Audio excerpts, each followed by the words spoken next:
प्रिय भक्तों, आप सभी का मेरी वीडियो में बहुत बहुत स्वागत है। आज की इस वीडियो में मैं आपको सूर्य भगवान की एक ऐसी कथा बताऊंगी जिसको सुनने मात्र से आपका ध्यान मग्न हो जाएगा।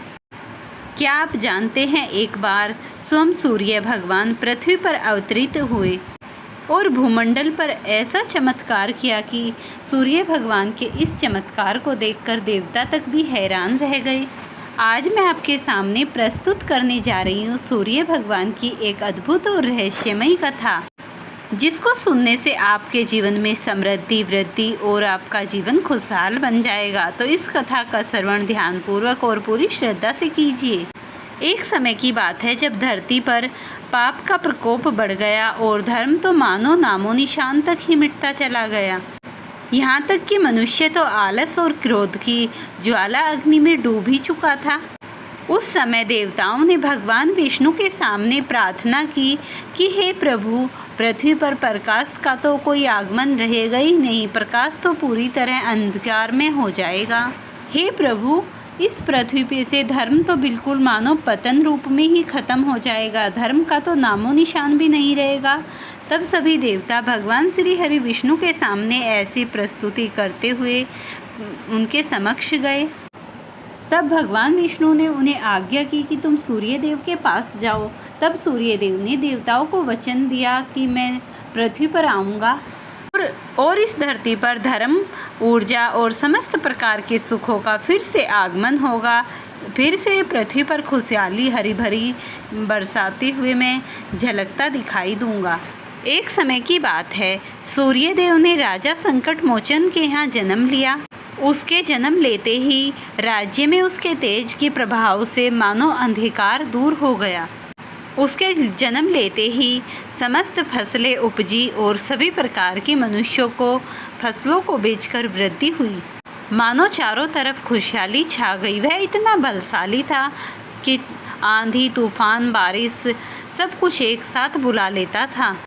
लेकिन सूर्य देव ने अपने 7 घोड़ों पर बैठकर मानो अंधकार को दूर भगा दिया।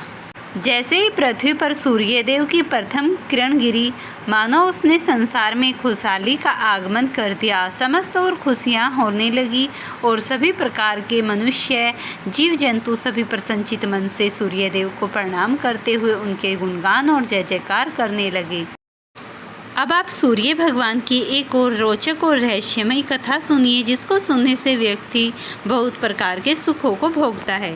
प्राचीन काल में एक बुढ़िया रहती थी। वह नियमित रूप से रविवार का व्रत करती। रविवार के दिन सूर्योदय से पहले उठकर बुढ़िया स्नान आदि से निवृत्त हो आंगन को गोबर से लीपकर स्वच्छ करती।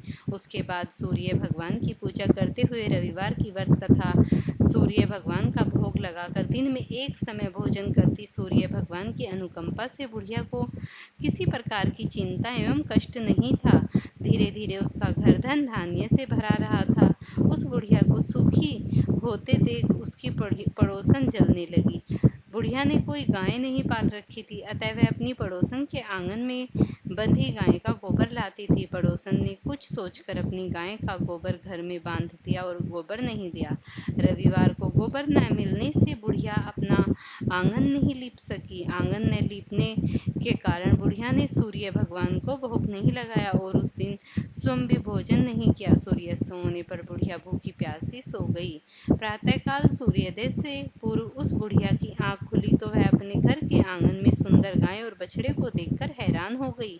गाय को आंगन में बंधा उसने जल्दी से उसे चारा लाकर खिलाया। पड़ोसन ने बुढ़िया के आंगन में बंधी सुंदर गाय और बछड़े को देखा तो वह उससे और अधिक जलने लगी। तभी गाय ने सोने का गोबर किया। गोबर को देखते ही पड़ोसन की आंखें फट गई। पड़ोसन ने उस बुढ़िया को आसपास न पाकर तुरंत उस गोबर को उठाया और अपने घर में ले गई। तब अपनी गाय का गोबर वहां रखाई। सोने के गोबर में से पड़ोसन कुछ ही दिनों में धनवान हो गई। गाय प्रतिदिन सूर्योदय के पूर्व सोने का गोबर क्या करती थी, बुढ़िया के उठने के पहले पड़ोसन उस गोबर को उठाकर ले जाती थी। बहुत दिनों तक बुढ़िया को सोने के गोबर के बारे में कुछ पता ही नहीं चला। बुढ़िया पहले की तरह हर रविवार को भगवान सूर्यदेव को जल दिया करती और कथा सुनती। लेकिन सूर्य भगवान को जब पड़ोसन की चालाकी का पता चला तो उसने तेज आंधी चलाई। आंधी का प्रकोप देखकर बुढ़िया ने गाय को घर के अंदर बांध दिया। सुबह उठकर बुढ़िया ने सोने का गोबर देखा तो उसे आश्चर्य हुआ। उस दिन के बाद बुढ़िया गाय को घर के भीतर बांधने लगी। सोने के गोबर से बुढ़िया कुछ ही दिनों में बहुत धनी हो गई। उस बुढ़िया के धनी होने से पड़ोसन पूरी तरह जल भुनकर राख हो गई और उसने अपने पति को समझा बुझाकर उसे नगर के राजा के पास भेज दिया। सुंदर गाय को देखकर राजा बहुत खुश हुआ। सुबह जब राजा ने सोने का गोबर देखा तो उसे आश्चर्य का ठिकाना न रहा। उधर सूर्य भगवान को भूखी प्यासी बुढ़िया को इस तरह प्रार्थना करते देख उसे बहुत करुणा आई। उसी रात सूर्य भगवान ने राजा को सपन में कहा, राजन, बुढ़िया की गाय में बछड़ा तुरंत लौटा दे, नहीं तो तुम पर विपत्तियों का पहाड़ टूट पड़ेगा, तुम्हारा महल नष्ट हो जाएगा। सूर्य भगवान के सपन से पूरी तरह भयभीत राजा ने प्रातः उठते ही गाय और बछड़ा बुढ़िया को लौटा दिया। राजा ने बहुत सा धन देकर बुढ़िया से अपनी गलती के लिए क्षमा मांगी।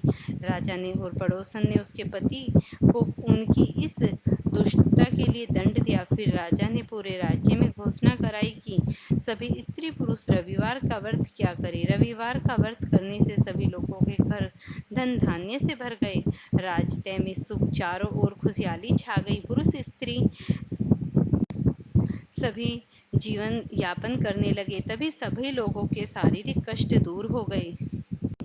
इसके बाद राजा ने भी नित्य प्रति नियम बनाया और इस तरीके से उसने पूरे विधि विधान गंध पुष्प आदि से भगवान सूर्यदेव का पूजन किया। पूजन के बाद वह व्रत कथा सुना करता था। व्रत कथा सुनने के बाद वह आरती किया करता था। तत्पश्चात सूर्य भगवान का स्मरण करते ही वह ओम हाम हीम होम सेम सूर्याय नमः इस मंत्र का 12 बार या 5 बार अथवा 3 माला किया करता था। जप के बाद शुद्ध जल, चंदन, अक्षत्र, लाल पुष्प और दुर्वा से सूर्य को अर्घ्य दे। सात्विक भोजन व फलाहार करे। भोजन में गेहूं, रोटी, दलिया, दूध, दही और चीनी खाएं।